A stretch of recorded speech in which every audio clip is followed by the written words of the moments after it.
Good morning, my loves. Excuse my appearance. I've been oversleeping. I think it's because of my hormones. I really don't know what to say about it, but I'm having my oat chai again.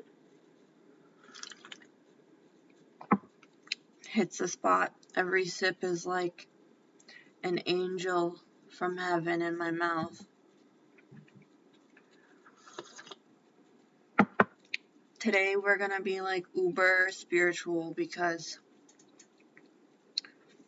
I had really challenging dreams last night, difficult dreams. I don't remember what they were like, but I was struggling a lot. I was like straining my soul. So I'm gonna do basically divine codes oracle, which I have not worked with as much as I'd like on this channel.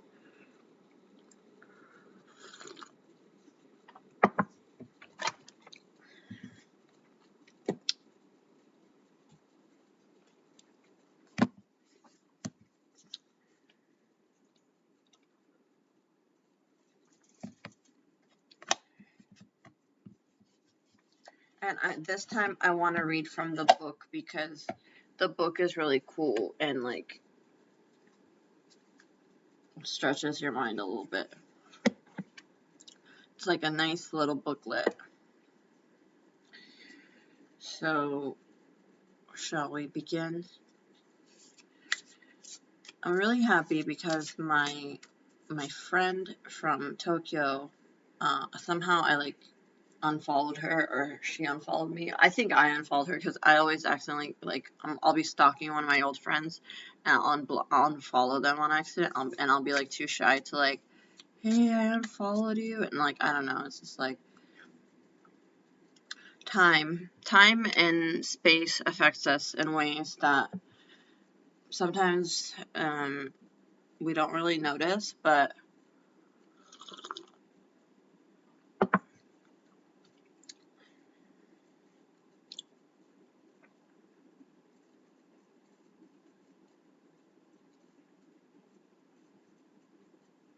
okay. So this is the cover card. It sort of showed up from Leah Shulman, the creator of this deck, and she's talking about how she loves me. She loves everybody and this is like this whole deck is about love and peace and soul and all that stuff. So just popping in to say that. She must be very, very like deep and like spiritual and stuff because like I noticed that when I got this deck, she was like, it was like almost too much that she was saying like, I love you, I love you, I love you, I love you. Like, oh, like just look, because if you look at the box of this deck, it's got like this notebook looking thing and it just says, I love you, I love you, I love you, I love you, I love you, I love you. And it says, you are loved, you always have been, you always will be. So it says, darling, I love you, I love you, I love you, I love you. It's like when you're like young and you're obsessed with someone and then you just write their name over and over again. Okay. Oh, being young and in love.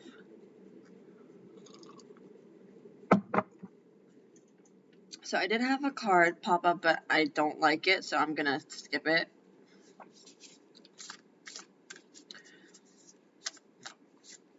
I just didn't like the imagery for some reason this morning, and the deck is saying that's totally fine and just pointing it out, okay? It's basically the scene of those kids, you know, like those upper class paintings of kids at the piano, and it's just showing how rich their kids are, and it's like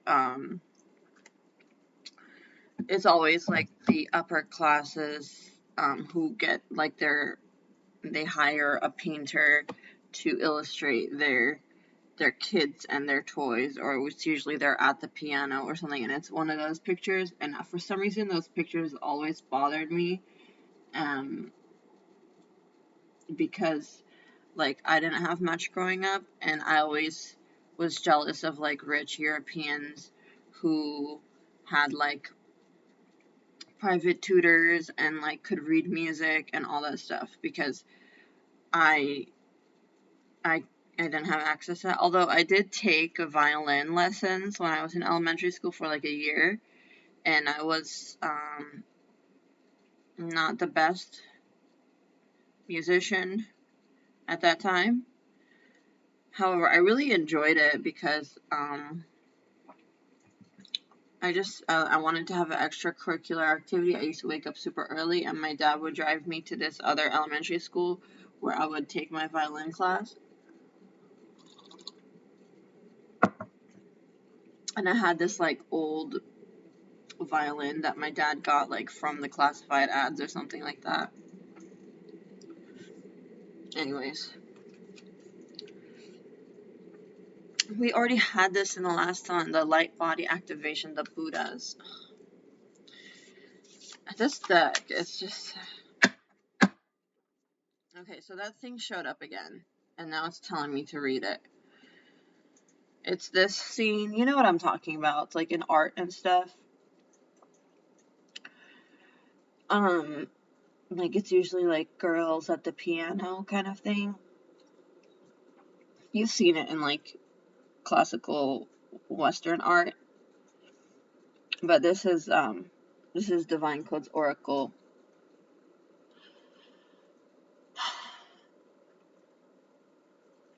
And it's number 18. It's usually, yeah, like a home scene inside the house, sort of like we're in the house. It's basically the message, or I think, like, I don't know. That's what I learned from that one art critic who was talking about like ways of seeing, John Berger. He was talking about like class and Western figural painting and stuff. I have to reread it. I saw the documentary and I bought the book. And it's all talking about like property and class and capital and all that stuff, like about art and how it's just like, I don't know. He was like, I think he was like saying something about like museums and like property and stuff like that. But let's just read the card. It's number 18, flow and presence. So in the tarot, 18 signifies the moon, and the 18th letter of the alphabet is the letter R. Okay, so we got a bunch of roses. I haven't even read the message yet. It's like, this looks like a European painting, but it's actually just a scene. And there are paintings on the walls of roses, pink roses, all kinds, all numbers of roses, single roses, bunches of roses, bushes, rose bushes. Okay, and we have a little angel statue or a girl. Oh no, it's not a statue. It's just a black and white image photo of a young girl drinking tea. Somebody has a wine bottle over there, or it might be juice. I don't know what it is. She's got a face mask on. She's doing like a clay mask. So it's kind of doing the same thing as those classical paintings. It's like showing class, but it's number 18, which 18 does the moon card talk about class? Cancer, well, actually it's a Pisces card, but Cancer is ruled by the moon, and Cancer is the opposite sign of Capricorn. Capricorn is a sign of class.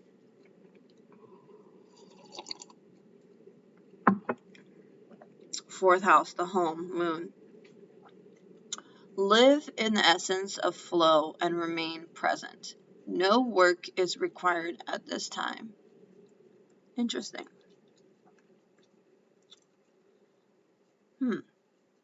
There's a stack of books here, and there's a girl reading as well. But I don't feel like this girl is like studying in school or like under any kind of pressure.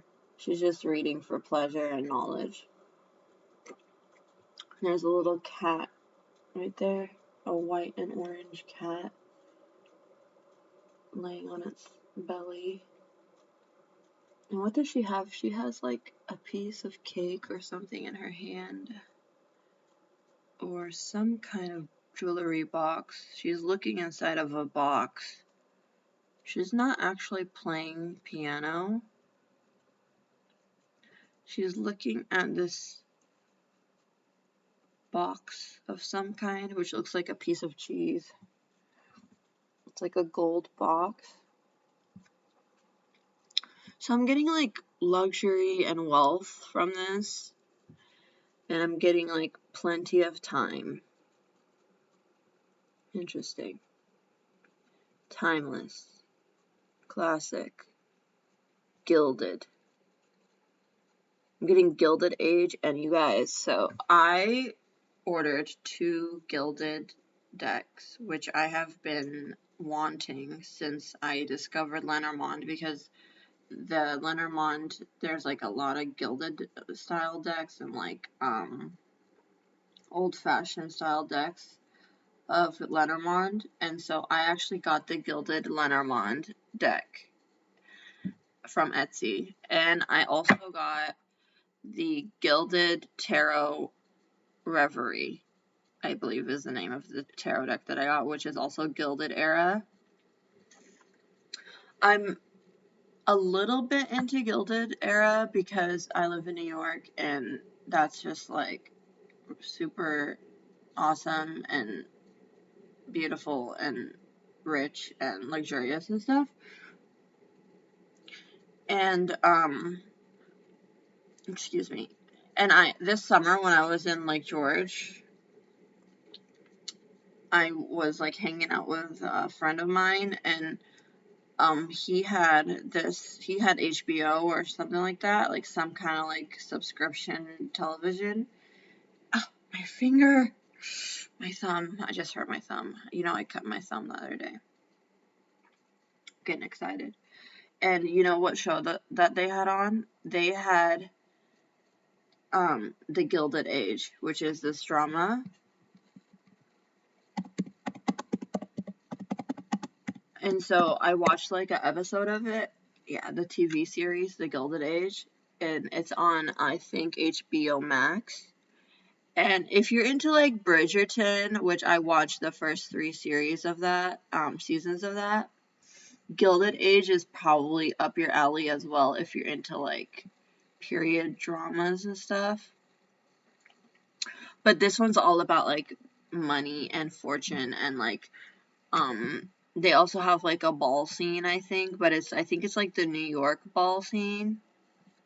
So I don't really know that much about it, but I'm gonna post Gilded Age because I love Gilded Age.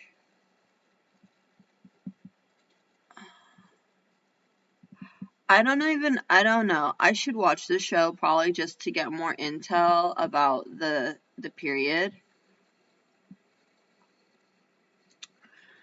because it's kind of new to me. I'm not too knowledgeable about historical aesthetics that much. I'm like a literature nerd, so I study like Russian literature, like Anna Karenina. I think that was like a similar time period.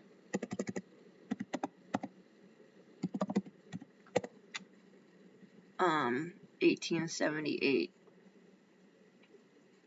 It was published in 1878. Okay. And I think it's set during that time also. 1870s Russia. Yeah. So when was the Gilded Age?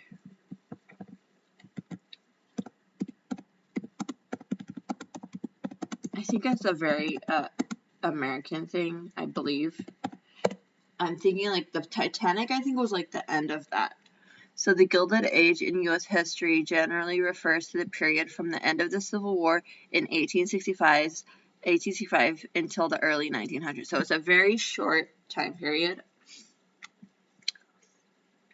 This era was characterized by rapid industrialization, economic growth, and technological advances, which created a thin, gilded surface of prosperity that concealed significant problems like political corruption and immense wealth inequality. Yeah, I get that. I feel like that was like the Victorian era. There was wealth inequality and stuff, but the Gilded Age was a super bad. Wealth disparity. A few tycoons amassed enormous fortunes, while many workers faced poor and dangerous conditions with low wages. Political corruption. The era was marked by scandals, political machines, and a system where corruption was common. National transportation and communication network emerged. That was it. Okay. So, Mark Twain basically coined the term the Gilded Age. Okay, so this is post-Civil War boom, basically, and heartless society, I suppose. Where's my camera? So I'm getting like Gilded Age vibes from this also, but they're wearing like very like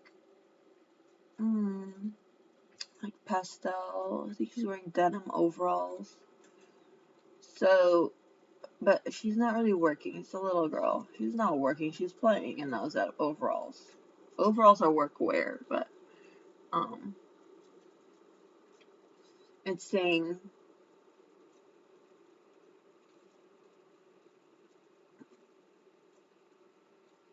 dress to impress. Your working days are over.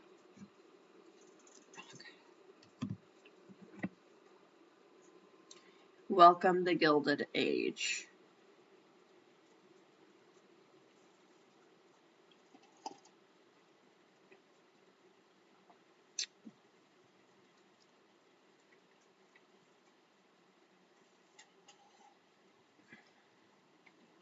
You know, all my life, I shopped like secondhand stores. I shopped like discounts, and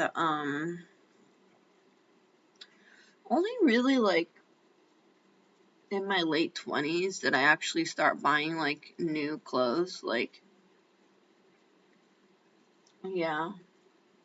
Like when I lived in Japan, I couldn't really buy clothes because I couldn't fit in their clothes. Except Uniqlo. I could get some stuff at Uniqlo from time to time. And when I lived in Egypt, I would buy clothes from these, like, you know when you give your clothes to Goodwill in the US? The stuff that doesn't sell, like they send to Africa. I used to buy that stuff actually in the streets of Cairo. Pretty hilarious, actually. I didn't buy tons, but here and there I'd find something interesting, like covered in dust from the streets of Cairo.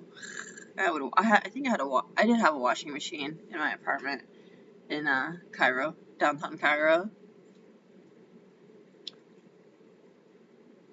Found a few interesting things, but you know, it's odds and ends. So basically, I only ever started building my wardrobe when I was in graduate school in New York. And I had like money from the government for my studies, and more money than I ever had in my life, actually. And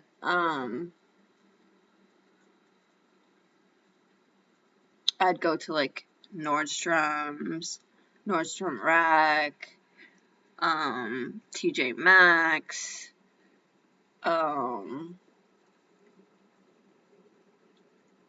I bought like my first like new designer stuff. Like, I would buy like, what did I buy? Like, oh, I was like into Everlane. I got like cashmere from Everlane, which was like cool because they were supposedly like a ethical business or something. And what else? I remember getting like my school shirts from Everlane. I'd get like my cashmere sweaters and yes. What else did I get? I got like, can't remember, like good socks and all that good stuff. Like so basically that's New York is where I finally got to touch fabric, like new stuff, like um for myself, like not secondhand, new in the tags from the store, from the company, from the brand, and like, oh, My Teresa was a thing at that time. Is that still a thing? My Teresa. You could get like, it was like a designer store. Yes. And I would get stuff from My Teresa. And what else? There was this company for dresses, Fleur or something like that. And Fleur de Mal. I bought lingerie from Fleur de Mal, which is a New York lingerie, and I'll never forget it. La Fleur. It's kind of dorky, but it was, for me at that time, exciting because it made me feel rich. But it's just like a basic brand, like business wear and stuff. I mean, it's a little bit more expensive than freaking Calvin. I mean, Calvin Klein. I had this nice Calvin Klein raincoat too. Calvin Klein underwear. Oh, I discovered Ralph Lauren. I got like silk shirts from Ralph Lauren. I got a trench coat from Ralph Lauren. I got like shoes from leather loafers from Ralph Lauren. I got jeans from Calvin Klein. I'll never forget. It was like my first time with my new wardrobe. And I was like, I I looked good for the first time in my life, you know? I looked like I could afford to dress myself, you know?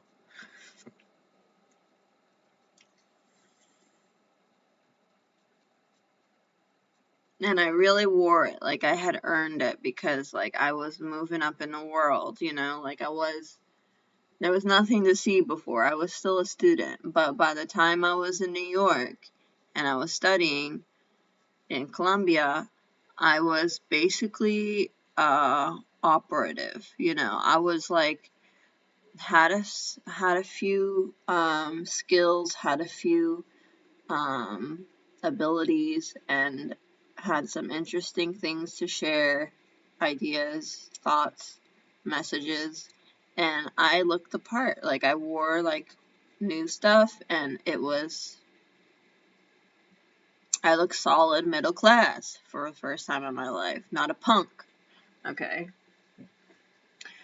So, but I was still working. Like I had to work hard. I was always zipping around town and communicating with others and sharing. We got another card. Okay.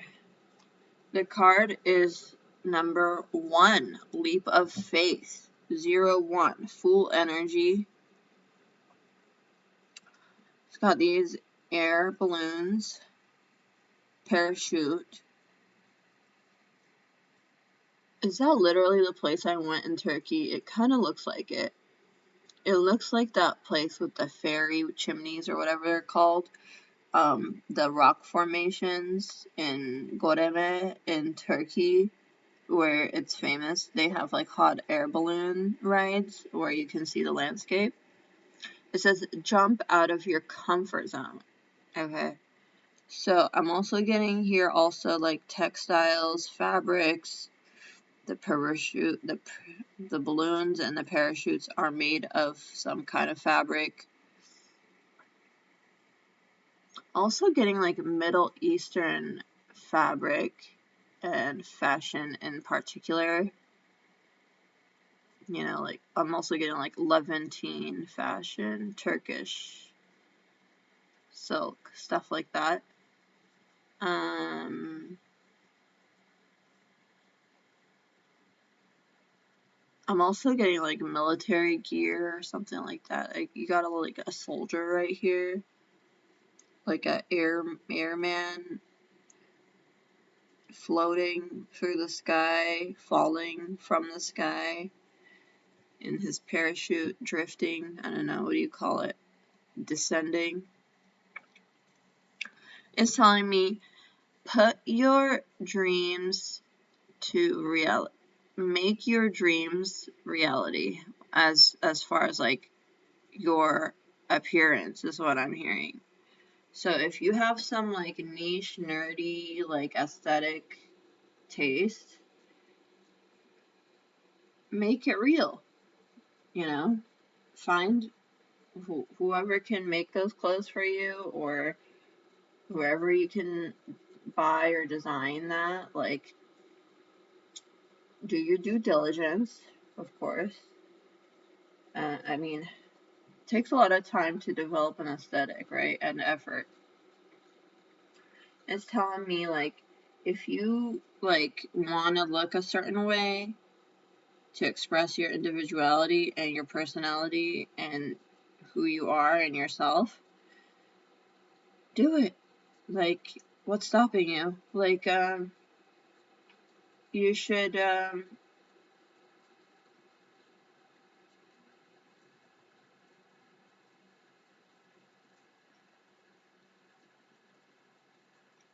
act like you've been awarded the right or something like that's what it's saying. Like, some people feel like they don't really have the right to, like, do all that extra stuff because they're nothing special, but it's saying that whoever this message is for, this is kind of like your reward for your work and passion and stuff like that, is to be able to express your personal taste and individuality and personality and fashion sense.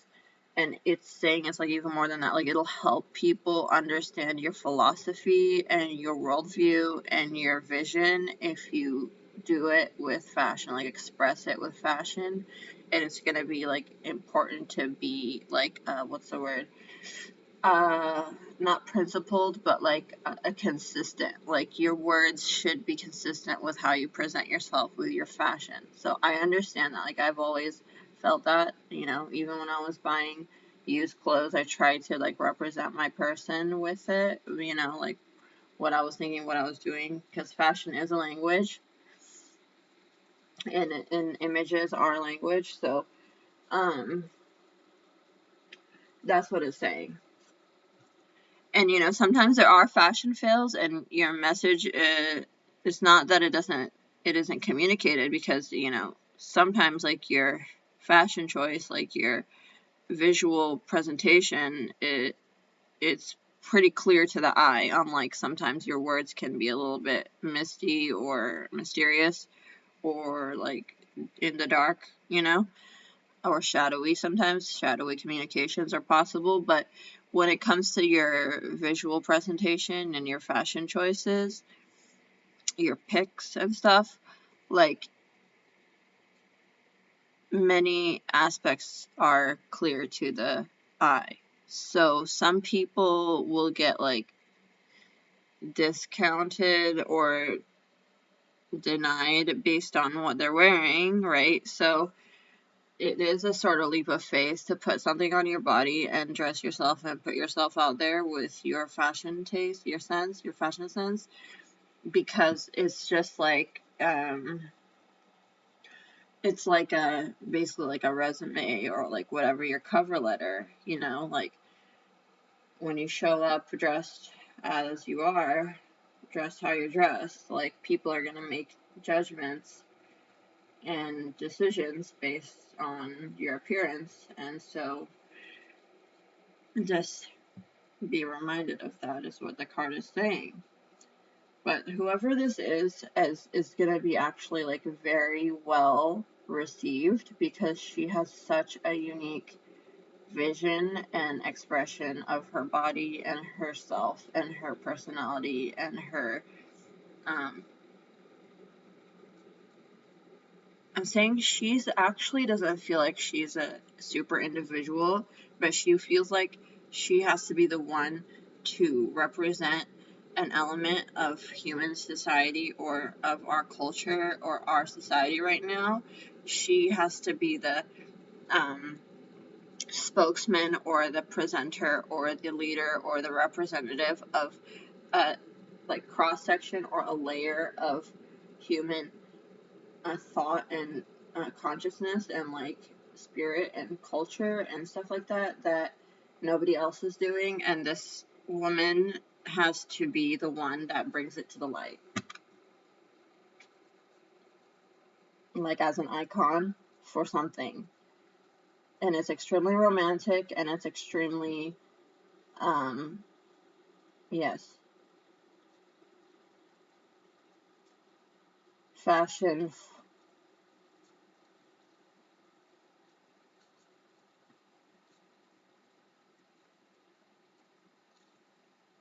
It's fashion basically, baby, fashion baby. So that's what it's saying. And you're gonna be like super well received by like designers and fashion houses and brands and labels because you will have they want to be able to offer that unique look that you're desiring and imagining, and they are not going to disappoint. They're going to bring all the big guns and they're going to make your dreams a reality, a baby. So that's good. The challenges is conceptualizing, I guess, is what it's saying, because this is all in the air, kinda, you know. Okay, let's keep it short for now. I have a lot of things I need to study right now because, um, like I was trying to study Chinese and I was trying to study the Ru and Confucianism and the path of the scholar and all this stuff. And this morning I wake up and I'm like, my plushies are trying to communicate with me. And Mary says she wants new friends from Etsy and she's bored and stuff. And I don't know what to do about that. And I have like all these new, I have all these new decks coming. I have all these new aesthetic items coming. And I, I'm overloaded right now. So I'm gonna leave it at, we didn't even look at the book. Should we look at the book? Because for the leap of faith thing, what number? It was number 1, the first card of the deck. There's no 0. It's number 1. I really wanted to look at the book this time, so I didn't want to disappoint you guys or go back on my word. Leap of faith. Jump out of your comfort zone. It's time to take the leap into unknown territory and lands. Your soul is guiding you the way forward, but it is time to listen to take the leap of faith, that placing that trust into your soul causes you to see. Her language is odd. There are nudges that reside within you for this very reason, to take you out of your comfort zone. With deep uncomfortability for what lies ahead, there are nudges that reside within you for this very reason, to take you out of your comfort zone. With deep uncomfortability for what lies ahead comes the greatest expansion and evolution. There is freedom in truly becoming who you are, who your soul is calling you to be.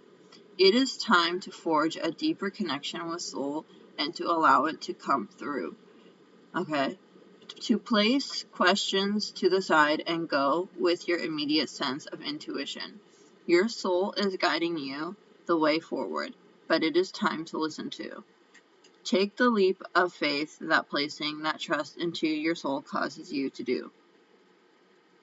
Take the leap of faith that placing that trust into your soul causes you to do. Okay. Sort of understand.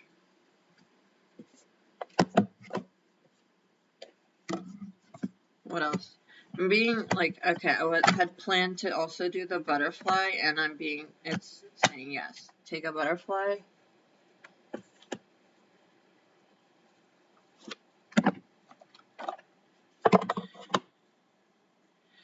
This is gilded edges right here, by the way. I can't remember if any of my new decks are gilded. I know I got a Pastel Rider Waysmith deck, and I got 2 gilded aesthetic, Gilded Age decks, but I don't know if they actually have gilded edges. I think they're just regular paper. I got the Grunge Goddess deck, and I got an Art Oracle deck, and there was one more. Oh, I got the Chinese Tarot. I think I got 6 decks. No, I think I got 8 decks.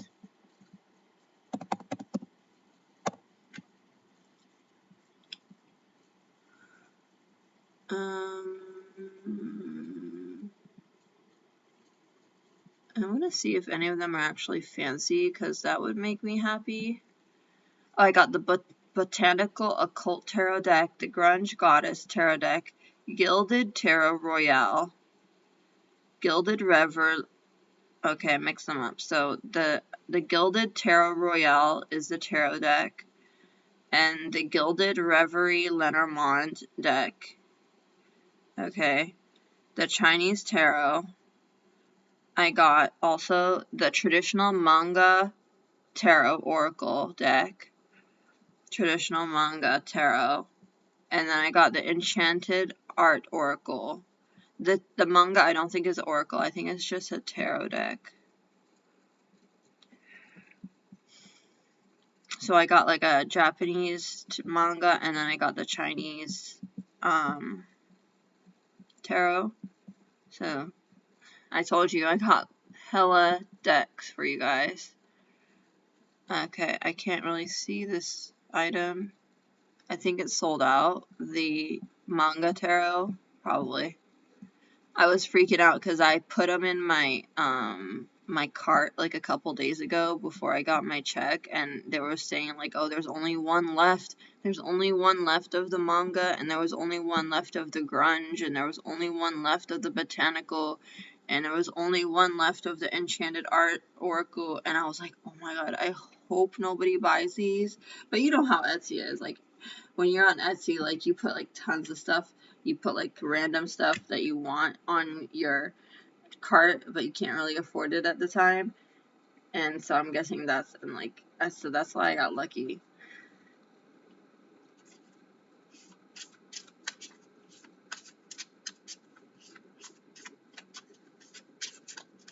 So, okay, no surprises. I told you guys what decks I got, but you haven't seen them yet.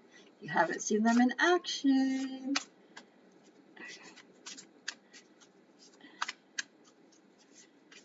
Lights, camera, action. That's what I'm hearing. Lights, camera, action. I'm getting Lady Gaga for some reason. They're saying, okay. Okay, I'm just going to take a card because it's telling me to be proactive. Windfall, baby. I love this card. This means Skrillas. This means money falling from the sky. It's raining gold coins on your body. That's what I'm hearing. Okay, sweetheart. I think that's all we need to know. Look at the butterfly. I think that's a monarch. It's like golden. Like, you know when the gold is so pure, like 24 karat gold, it's like not really yellow anymore. It's almost orange. It's got an orangey shine to it. That's how rich you're gonna be.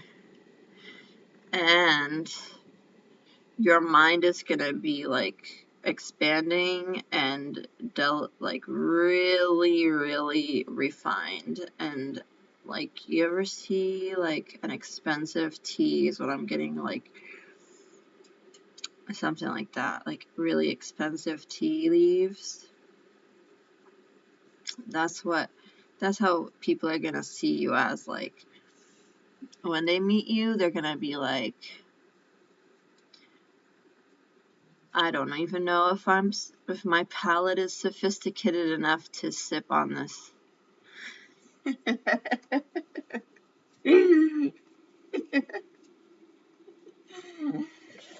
That's crazy. Oh my god, you guys. That's exciting. I don't even know how to appreciate this beautiful lady. Okay. Excuse me, I had to spit. I don't know, sometimes I get like clogs and stuff in my nose, so. It's not even my nose, it's like between my throat and nose.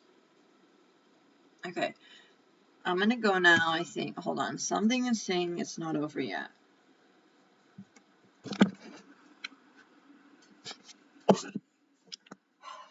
I'm actually getting tired because my readings, as you can tell, my old readings were like maximum 10 minutes long. Like my longest readings were 10 minutes long.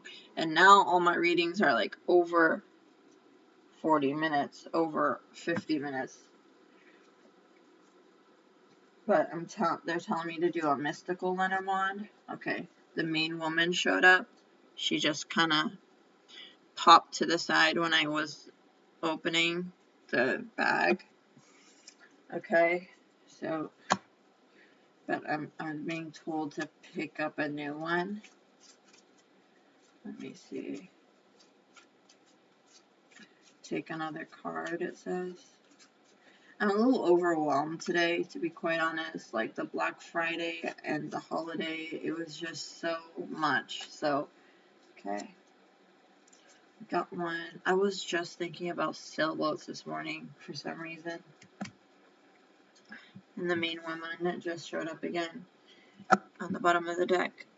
I was listening to this Nizar Qabbani poetry video on TikTok this morning, and it was one of his famous poems. And he was talking about, if I had known how deep the sea was, I would have never sailed. Okay, he was talking about love and how dangerous love is because, you know, how it is. So, and one of the lines, like a sort of parallelism that he was saying, like, if I had known how deep the ocean was, I would have never sailed, gone to sea, you know? And I was thinking about, I was listening to Fauzia as well, the Desert Rose song, the cover that she did, which she released on her album, actually, the recorded version. And I think they changed one of the lines in the song, and where Sting says, time slips through my hands in his version, and in the Fauzia, or maybe I misheard it, she says time runs through my hair. And I thought that's interesting because, okay, so we think of like money as like water, or like when people are wasting money, it's like it's like spilling, it's like running through between their fingers, like falling. When you're losing money, it's like it's like flowing down. That's how the image I'm getting. And then the Sting song, he's talking about like time, and I'm thinking like of an hourglass, and I'm thinking of like the sand in the desert, and like time runs through my hands. But in the Fauzia version, I heard time runs through my hair. I don't know if that's the actual lyric, but you know how songs can be a little bit confusing sometimes, mysterious, and you can hear different things at different times. I heard time runs through my hair, and I got an image of this lady in the desert, I guess, with the wind, and I thought of wind and time and how winds of change, right? Winds of time. I don't even know. But thought of wind and sailing, and I was the news article Bonnie poem, how he said like that little idiomatic, I don't know, phrase about the depth of the ocean and fear and risk and taking a leap of faith. Okay. And it's saying, okay, so you know those ladies, the women who used to wear like headscarves, and they always talk about like how nice it would be to feel the wind blow through their hair and stuff like that. And some of the ladies, like, they ceased from veiling, and they say how nice it is to feel the wind blowing through their hair. This person that we're talking about is gonna feel that when they get this windfall and they can like be on the level that they are meant to be, and it's gonna feel like that. It's gonna feel like the wind blowing through her hair after not being able to expose the true skin or self, or like sensitive. Like, it's gonna feel like that. It's gonna feel like the first breath of life. Okay.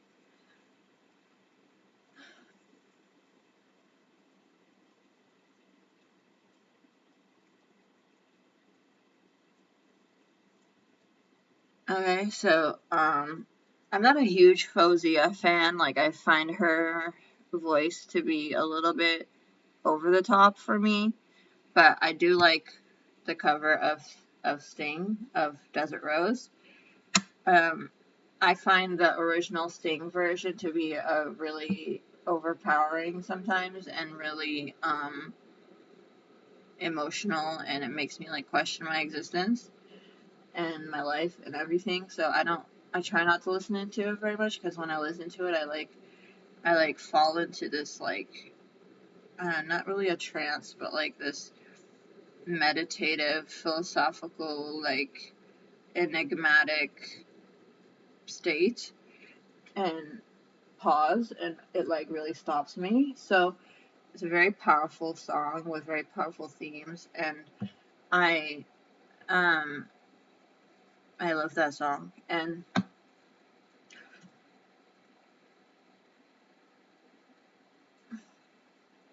it's saying that this woman has been like a desert rose, like a plant in the desert, growing with very limited resources to just survive and live and breathe and experience life, and somehow managed to survive. And that's like a testament to her strength and resilience and power, and her internal power and will to life.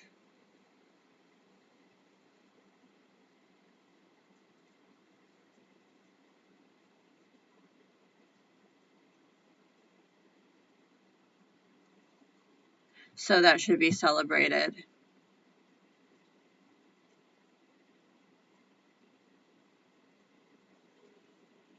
and honor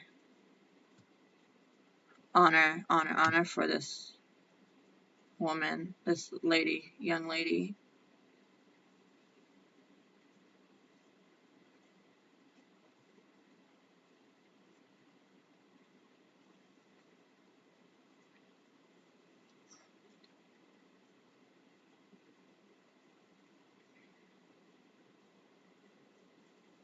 Okay, so I think that's about all I have to say today. We did get main woman and ship. So ship is number 3, and it is ninth house, getting Sagittarian energy. Wood, ocean, fabric, textiles, getting England. I don't know why, like, they were the sailors, they were the colonial power with the ships. Okay. I'm getting, like, Holy Cross, and I'm getting, like, Wales, Prince of Wales. Um,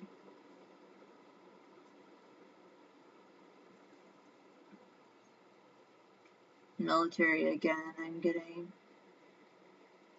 and religious orders, and business, entrepreneurial spirit, and activities, and long distance travel.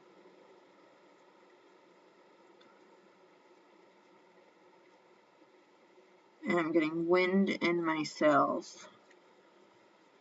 Okay. That's all. I'm like, I feel like I'm not even in control of my body right now. I feel like I just had to. Okay, and the main man is like jumping up. Like I was putting, like almost out of, like I wasn't even physically doing it myself. I was just being moved to put the deck back in, the bag, and then like when I put the deck in, I was like pulling my hand out of the bag, and my finger got stuck to this card, and it's the main man.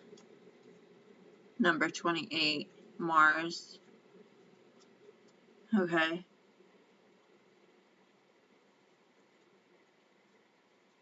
It's telling me like ancient Rome actually for some reason, and the Rosicrucians. I don't know exactly what that symbolizes, and I'm attracted to the peacock feather that's on his head, and he's looking for a wife. Okay. And I'm getting like Juliet's window. He's like sitting in his window looking out for somebody, or he wants somebody to notice him. Okay. That's interesting. I'm getting this guy, yeah, he's got like some kind of like pirate hat on or something. So this guy's been to sea before, I suppose. He's in really good shape. He's like physically dominant here. Okay. I don't know, for some reason I'm getting like feminine. I feel like this is also saying like this woman. Okay. He's got like a little bow in his hair, it's long. He has his ear pierced too. So something about this lady, I don't know. Masculine images. I'm getting like not masculine energy, but masculine images. Okay. That's interesting.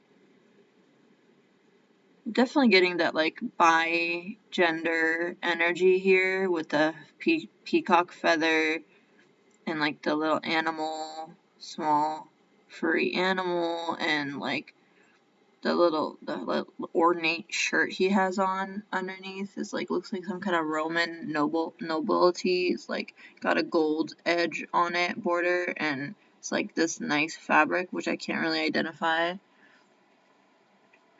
but it looks fancy, looks expensive. He's got like a fur-lined shawl or whatever that is, and yes, there's like some feminine, masculine effects going on here.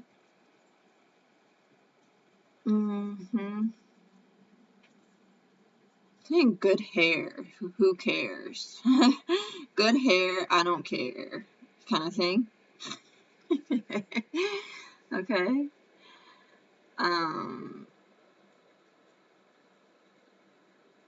Yeah. Okay. It's saying like stay in shape. People are gonna stare. Okay. I'm also getting like animalic energy. Could look at the little, I don't know, is that like a weasel or a ferret or something like that? Some kind of long tail animal. Let's look. I'm gonna look at the book. I thought the reading was over. The Main Man, number 28. The gentleman in this deck. Hold on, my nose is running. Hold on. No, I had a tissue this whole time. Gentleman. Number 28. This card stands for the person asking the questions. If it is a man, and so it is the person card for men. Okay? So if the person asking the question is a man, it's talking about you. If the person asking the question is the woman, the card represents her present or future partner, the man she feels closest to. So, I guess I'm a woman, and I guess this is talking about my man, and yeah, that's him, I guess. Oh, okay. Mystical Lenormand. Okay. I feel like my Mystical Lenormand was like my coolest card deck, and it's telling me like, which I used it quite a lot. I got rid of the box a long time ago because it was so messed up and damaged that, so I've used this deck so much and I've studied it quite a lot. So I guess this is kind of like my signature deck, to be quite honest. And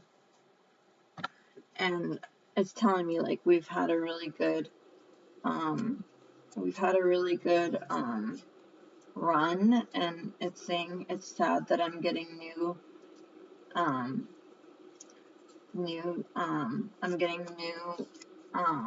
Lenormands. I got, I think, just one new Lenormand, but it's saying I'm still gonna be there for you. Okay, so she's still with us, guys. Don't worry. I got the gilded Lenormand, which is pretty cool, but Mystical Lenormand still has a lot of messages for us, okay? Do not fret. I know you guys like this one. Okay. And I think I lost there's actually like a larger book, which is really good. I lost it somehow. I'm gonna have to buy the guidebook because I just got the little booklet. I actually spent on the larger, detailed, advanced guidebook that goes with this deck, and somehow I lost it. I think it got stolen from when I went to the mental hospital. And whenever I would go to the psychiatric ward, the freaking shelter staff would raid my locker and steal my good stuff. So anyways, if you're not following me on TikTok, follow me on TikTok because I'm talking about my spiritual journey, and I'm talking about my awakening, and I'm talking about my medical traumas, and like basically my the awakening of my nervous system and my abilities and all that stuff. So follow me there, TikTok slash Nightlight 890, NITELITE TE08. No. Just check my links and it's there. So